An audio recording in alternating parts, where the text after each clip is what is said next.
Now we are going to see about abstract class.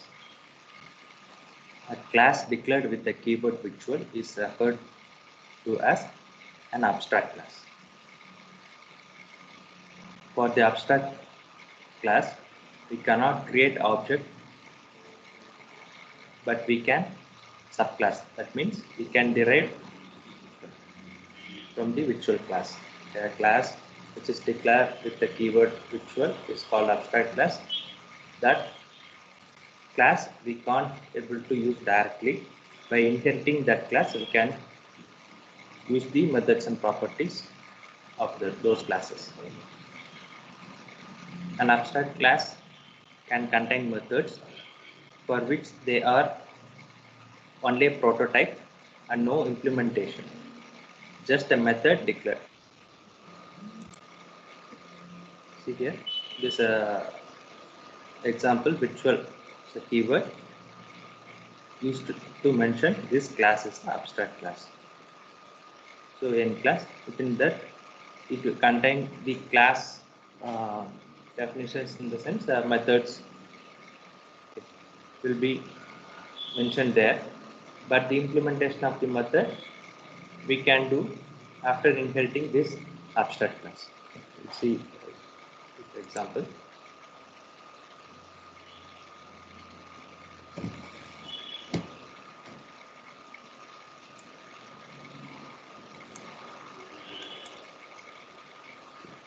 Here, class packet is declared as a virtual.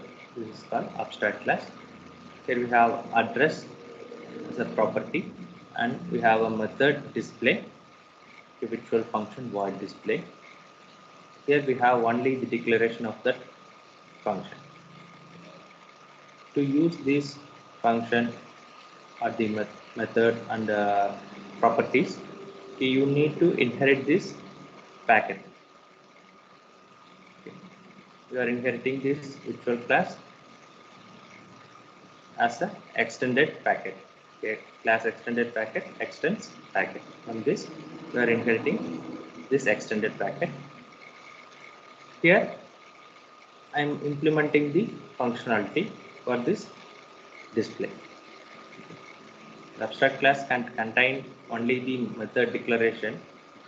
The method implementation that we can do by extending the abstract class, because we can't directly use this abstract class. So here, when you implement this with the same name, this will be override. So you can use like this inside the module limits virtual class. Within the initial beginning, I instantiate the extended packet here as a p. Then I am creating object for this. Then p dot address is nothing but the address which is available in the extended class. When you inherit it, this address will be available in the extended packet. P dot address I assigned as 10, and then p dot display.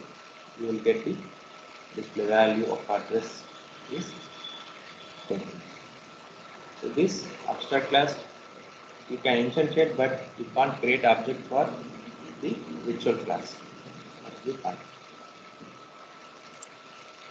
One more example.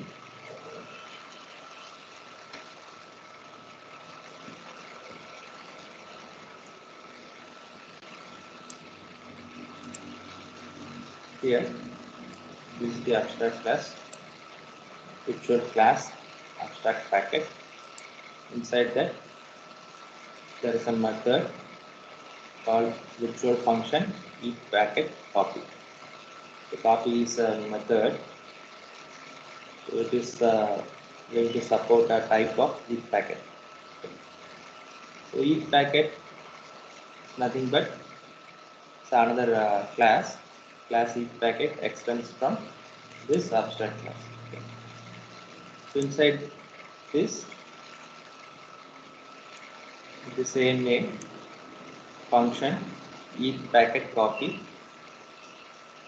Okay. I'm creating a function, so it will be override the existing one and end function end class.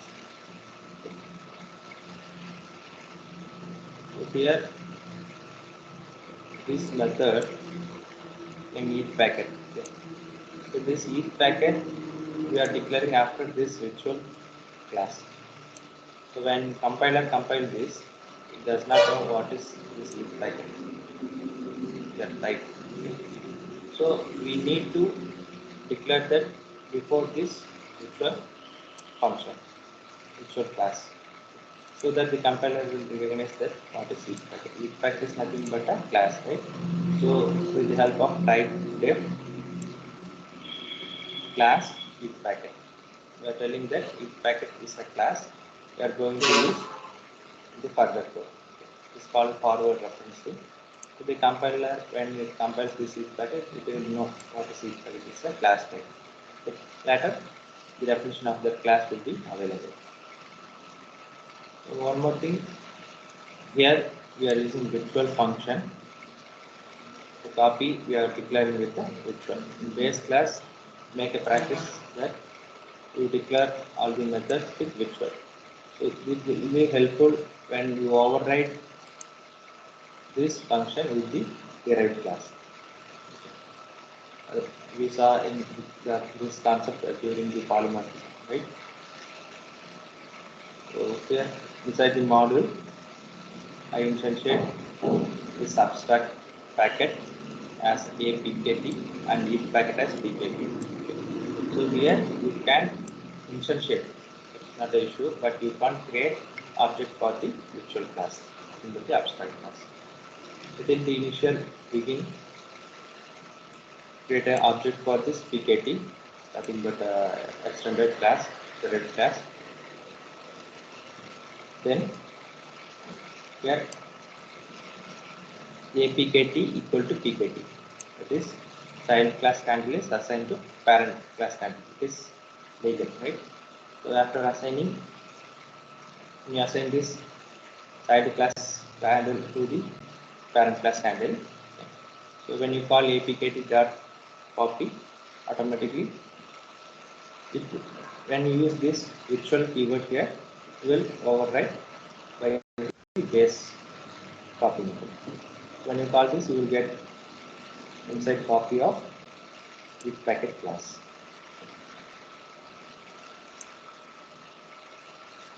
So this one is illegal. You can't create object for the abstract class. APKT is a handle of the abstract class. For that, you should not create the object. Okay.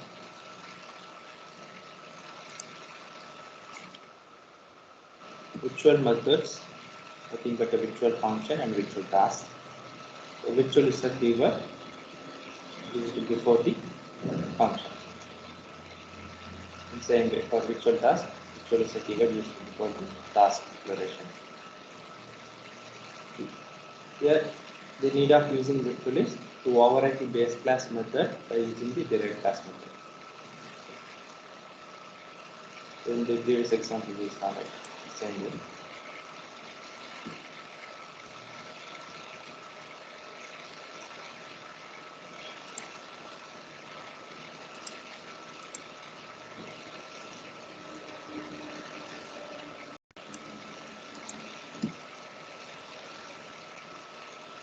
Here, as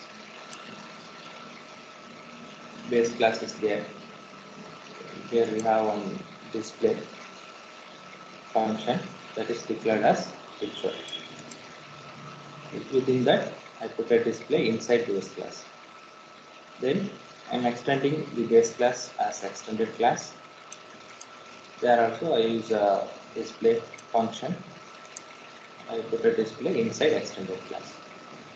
Inside the module, I instantiate both the classes, base class as EC and extended class as EC. And I create object for the extended class. Then I am assigning parent class equal to child class. Means child class handle I am assigning to the base class handle, nothing but a parent class handle. It's legal, right? Then when I call this base class handle dot display, now when I assign this child class to base class, there is a method display available here and also in the derived class. Now if I want to override the display method which is available in the parent class. I should use this virtual keyword.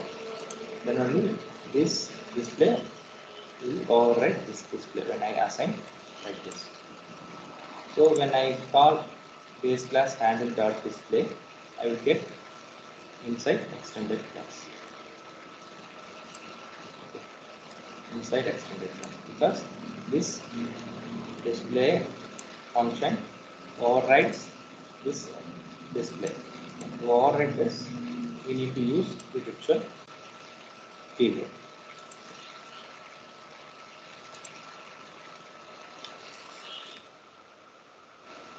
Then pure virtual methods. A pure virtual method is a method declared as prototype only. Any derived class must provide an implementation. So this is the way virtual class bracket class name and main function abstract class. Within that, if it is declared as a pure virtual function, then function name mean that abstract class, okay, sorry, that is the derived class or inherited class must give the implementation of this function.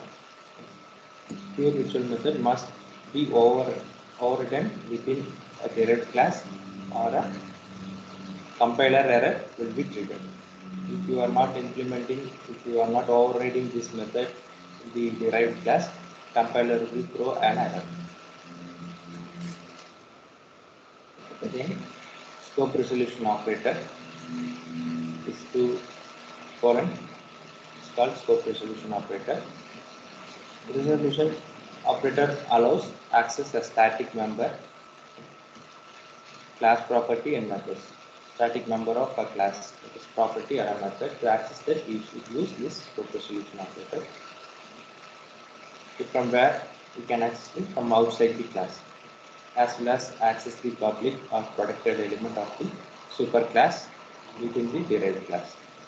To access those, we need to use this scope resolution operator. We will see the example.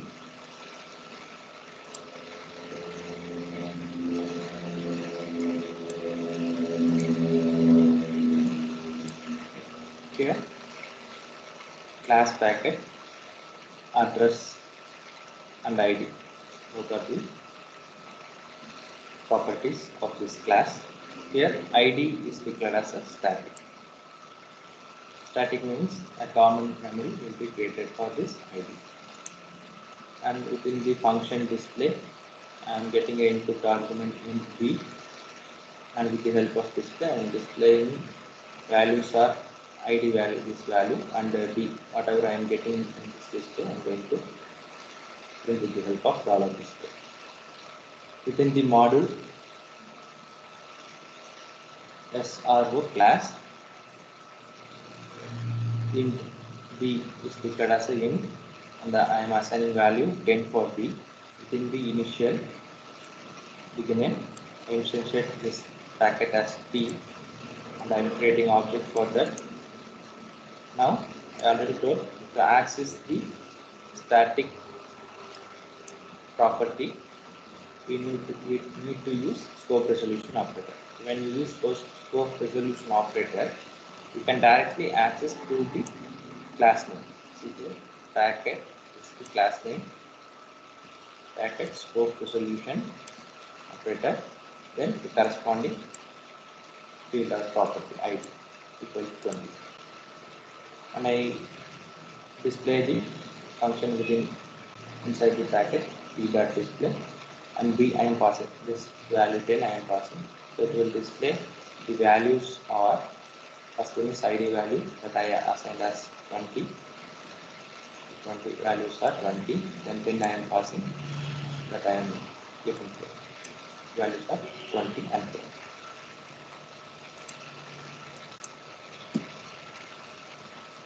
The first example, we saw that a static property, to access a static property, we should use the scope resolution operator. In this example, we are going to access the data types just declared inside a particular class, and to access the nested class, a class within a class.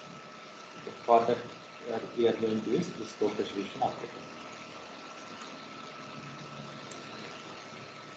It is the class with the packet. Within that, I am type defing this each packet name. Each packet name is a field that I type def as string. Now this each packet name is a string data. Type def short packet, long packet, error packet with that, and type def this packet size E as a data type. It consists of short packet, long packet, error packet, good and bad packets. Then packet, I declare PKT. It's a type of packet. So packet is nothing but the class I'm going to use here. I'm implementing that here.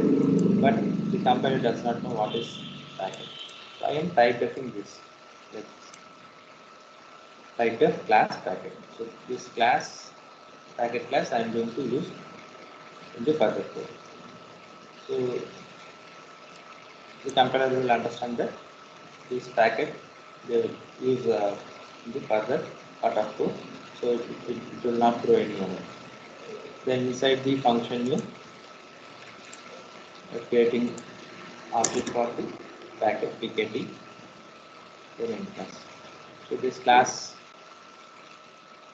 packet we are implementing here. Class packet consists of A, T properties, and within this class we declare another class C1 example1 ex1. So it has a counter ex property that is declared as a static int. Now in model top I am instantiating this each packet here as pkt1. I am creating object for that. Now I want to declare some variable. Okay. PKT name is one variable, then PKT size is one variable. That this one I want to declare that as a string. So here each packet name I type it as a string. So with this I want to declare this PKT name. So how I can access this each PKT name? So with the help of scope resolution. When you use scope resolution, you can access through the class name. Each PKT is the class name, scope resolution, that type name with PKT name. So now PKT name is nothing but a string type. The same way, size packet. This variable I should declare as a packet size E. So this packet size E is present inside each packet. The each packet scope resolution packet size E is a data type. This variable I declared as this type. Now I am assigning string. This is PKT name is nothing but a string. So for PKT name, I assign VLSI string. And packet size is a type of enum. So for that, I am assigning a type which it will be any one of these: start packet, long packet, error packet, big packet, cat packet. Okay. So where this is present? It is present inside this each packet. Okay.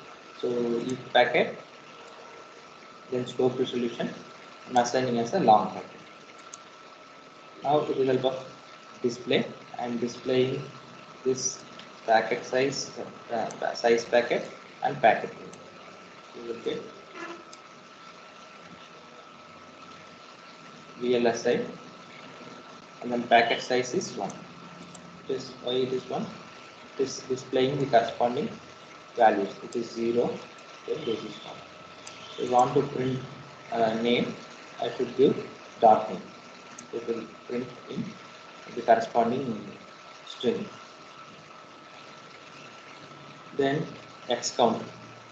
And displaying the X count which is present inside this class. Okay. So this class is under this packet class. Packet class is instantiated in the each packet. To access the nested class, you can use the scope resolution like this. Packet, okay, starting but the class name. Packet inside the packet,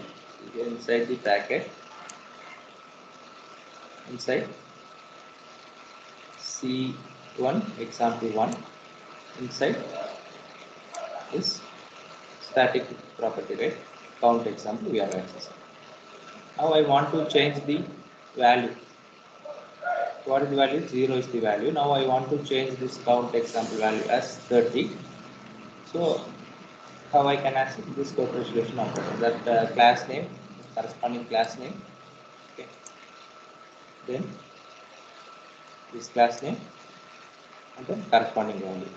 Then with the help of dollar display, after assigning, I am getting value 30k.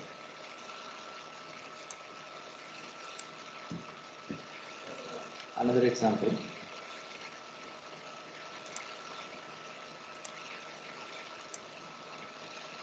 Here inside the each packet class, static int count. Here all the properties count and the methods get count, set count, everything I declared with the keyword static. You can access without creating object for this because everything is static, right? So within the module, okay, within initial beginning, to access the static method or a property through this class name, you can directly access. Class name is each packet count. Scope resolution count equal to 10. Then I want to call the set count method. I call set count, I am passing an argument that is assigned for count. Then get count, if I call this, the count value will be displayed. So everything I call through the scope resolution. So everything is declared as a static.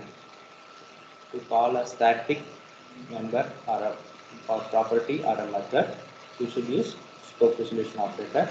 When you use scope resolution operator, you can access through the class name. Okay. And class inside a class. That also you can use scope resolution operator. Okay, that's all.